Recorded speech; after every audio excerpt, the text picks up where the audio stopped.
There are rules in order to name ionic compounds. Ionic compounds are a metal plus a nonmetal combining, and the first rule is that the cation, which is the positively charged element, comes first, and then after that is the anion, the negatively charged element. Um, that's how you would start off naming them. The second rule is that the cation takes the name from the name of the element. And then the third is that a simple anion is named by taking the first part of the element, which is the root. So let's say chlorine or chlor, and then adding ide to it. So it would be chloride instead of chlorine. So what we have here are ionic compounds, which are the metals plus the nonmetals. We have right here the cations, because those are the positively charged, and these are negatively charged, the anions. You can see that the suffix changes to ide. So we have sodium chloride, calcium chloride. We have chromium oxide, sodium oxide, and rubidium sulfide.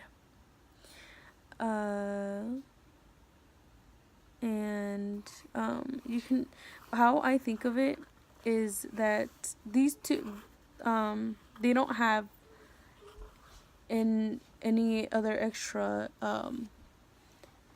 elements like this one, like chloride has another element.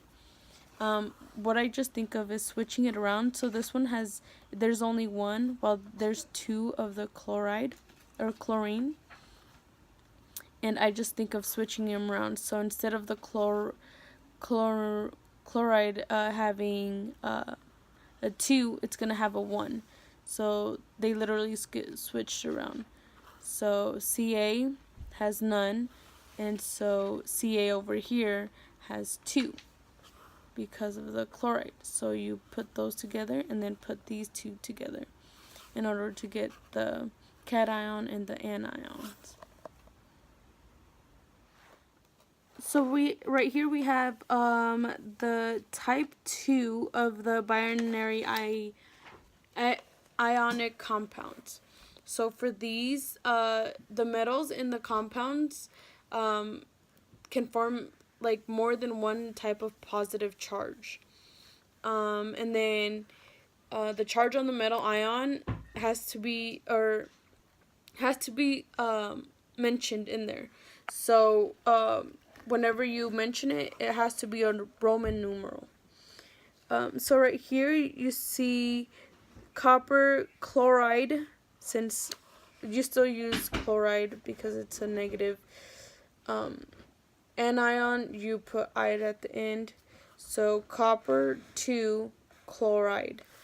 Since right here you just switch that out, and then you get that copper has the 2 anion for the middle. And then right here, Fe, iron, 2S, which is sulfide, 3. So the iron turns into 3, and then it's sulfide since it has a negative charge. So Sn is 10, and then S2. So you see it right here as well.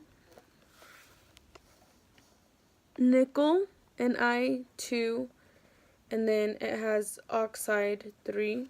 So nickel 3 for the because you have to put the Roman numeral.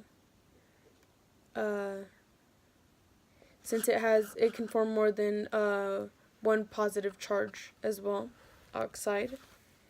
And then chromium 3 chloride right here. And then also transition metal cations more than likely would require a Roman numeral as well. So now we're going to be talking about compounds of metals plus polyatomic ions. Polyatomic ions are charged entitled composed of several atoms coming together, and they have specific names for them. An example is carbonate. So you would put C for carbon, O for oxygen, 3 because there's 3 oxygen, and that has the specific name for carbonate. Right here we have some examples.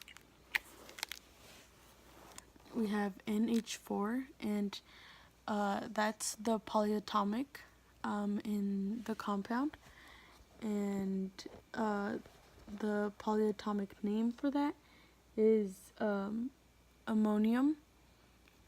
So that would be ammonium nitrate. Then we have silver sulfite. SO3 is sulfite. That's the polyatomic ion. That's the name for the polyatomic ion. Then we have NH4, 3PO4, which is exactly like this one. So we have the ammonium again. We have this ammonium again, NH4. I just wanted to show that even if it was in parentheses, it's still the same thing. So ammonium phosphate, PO4. So even though this one's in parentheses and this one isn't, it's still going to be the same name because it's a polyatomic ion. Then we have calcium, CaCO3. CO3 is carbonate. And then we have Al, aluminum, OH3, which is hydroxide. So since it's parentheses, that's what is the actual polyatomic ion, which is hydroxide, not including the 3. So now we're going to show the polyatomic ions plus the metal ions, but this time the metal ions will have multiple charges. So as you see right here, it's like looking at the other one that had the multiple charges for metals, but except we have the polyatomic ions now. And so like I said in the last part, that the polyatomic ions have specific names for them. So I went ahead and lined up what would go where. So here we have the polyatomic ion, and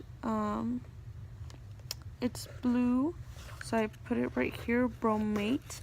So BrO3 would be bromate. So and then we have the iron, which are 3, and we see it lined up right here and here. Then we have lead and chloride. We have chlorite. ClO2 is chlorite. I underlined it with the blue and put it over here. And then it's lead 3. And then we have Au, which is gold. And then we have the nitrate, which is NO. So it's only the polyatomic ion is what's only in the parentheses. So as you see right here, C2H3O2 is all for the acetate, and SN is 10,4. Then we have chromium again, and we have the polyatomic ion that is SO5, which is also persulfate. Next we are going to be talking about compounds that only contain nonmetals, so nonmetal plus nonmetal. We're going to do covalent and molecular compounds. So right here, molecular compounds are two or more atoms of the same elements joined together. So, as you see here, bromine, if it's bromine 2, it's just going to be named as bromine.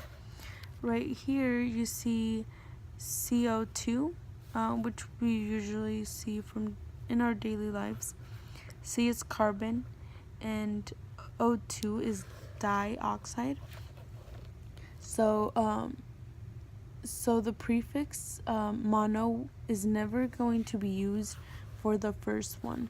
So carbon, we know, has only one. We are not going to put mono carbon just because you never use the prefix mono whenever you're naming the first element. Prefixes are used to denote the numbers of the atoms. So O2 is dioxide. We also have, like, for 3 you would use tri, 4 is tetra, 5 is penta, 6 is hexa, and so on. And then, so for the first element, the first element in the formula is gonna be named first, and then the full element name is used. For the second one, it's gonna be as if it was an anion, even though it's both are nonmetals.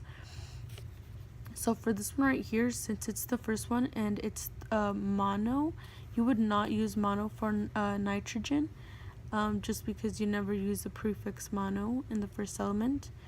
But you would use it on the oxygen, so it would be it would be monoxide.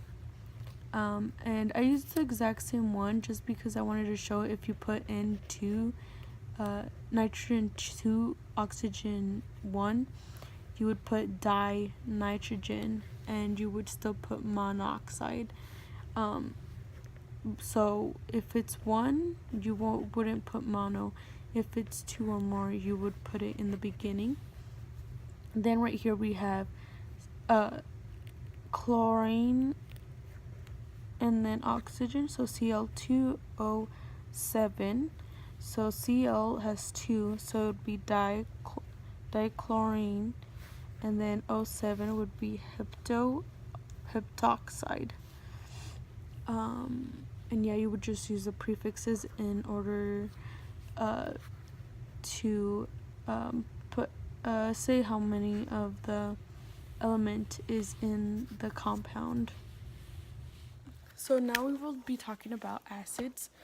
So usually you can tell it's an acid whenever it has the hydrogen appears in the beginning of the formula. And so if the ion does not contain oxygen, then the prefix for the naming would be hydro. If it does contain it, then the suffix for the first word would be ic. So I have acids that do contain oxygen in the anion. So we have H2SO4, which is sulfuric acid. Right here, since we have the H2 in, we would put it right here, sulfuric acid. Same with this one right here, iodic acid, and then there's the H right there. And then we have H2CO3, which is carbonic acid. All 3 of these have ic in the at the end, meaning that the anion does contain oxygen in it.